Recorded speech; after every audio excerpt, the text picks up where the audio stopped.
That's a key question, right? And all entrepreneurs and all companies will be grappling with that. Now, in a way, I was very worried at one basic fundamental level when there was uh, cheap capital entering India.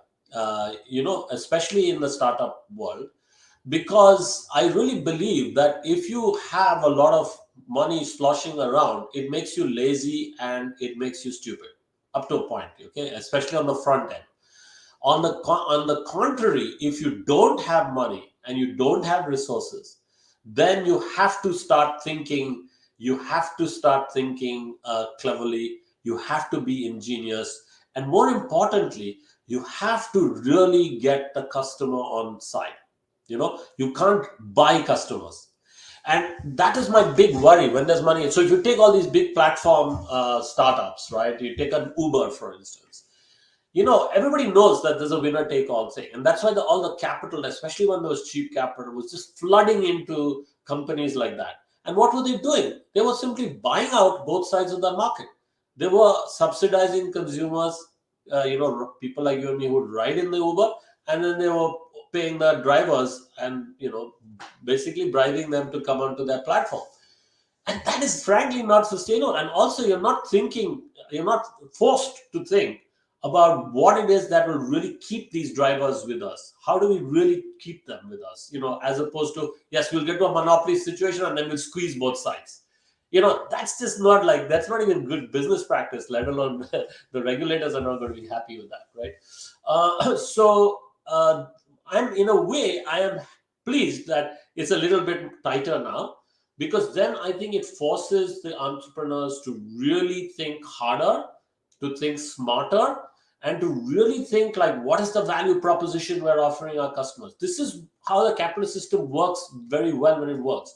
When there is a lot of competition and people are forced to really think harder about what it is I'm offering that's really different, and that's not a static thing. You have to keep doing it, right? You have to keep, every day you wake up and you think, how can I serve my customers better? And how can I do that better than the competition? What is a way that I can get more for them, more value to them with less cost to myself and to my investors? So I think that's what we'll just see, a flourishing of people's ingenuity, and this will force them to be better entrepreneurs and business people. It's very interesting that when you ask entrepreneurs anywhere in the world, India, UK, wherever, what is the one thing that they need to do better, right? They'll all say money.